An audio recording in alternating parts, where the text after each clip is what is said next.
Hello বন্ধুরা, আমি এই মুহূর্তে ভিডিও করছি শ্রীনগর থেকে। আমি যে সময় ভিডিও করছি আমি বুঝতে পারছি না আমি কি বলবো। শুরুতে গুড মর্নিং বলতে পারছি না, যদি এখন সকাল। আসলে গতকাল পেহেলগামে একটা ভয়াবহ ঘটনা ঘটে গেছে। যে সময় আমরা পেহেলগামেই ছিলাম, এবং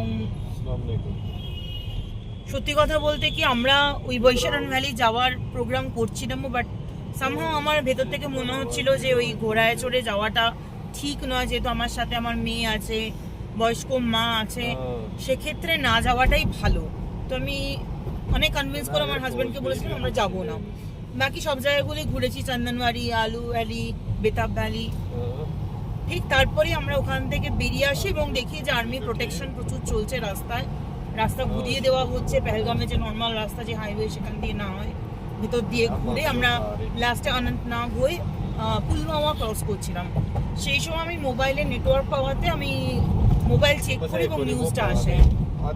এই ঘটনার আকস্মিকতাতে মানে আমরা সবাই একটু ভয় পেয়ে যাই এবং ফাইনালি শ্রীনগর এসে পৌঁছাই। যত সময় গড়িয়েছে তত জিনিসটার ভয়াবহতা বা মানে বিভৎসতাটা বুঝতে পারছিলাম।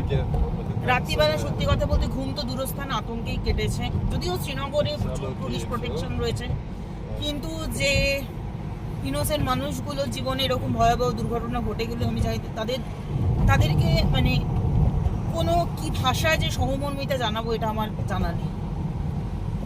আজকে আমাদের গুলমার্গ যাওয়ার প্রোগ্রাম ছিল, সেটা আমরা ক্যান্সেল করে দিয়েছি। এই পরিস্থিতিতে গুলমার্গ যাওয়া কোনোভাবেই পসিবল নয়।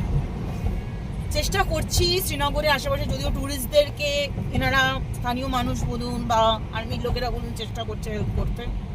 তো আমি শ্রীনগরের খুব কাছেই আজকে যাচ্ছি দুধপাত্রি, যেটা অনেকেই জানো দুধপাত্রি ভীষণ এখন একটা পপুলার ডেস্টিনেশন হয়ে গেছে কাশ্মীরে।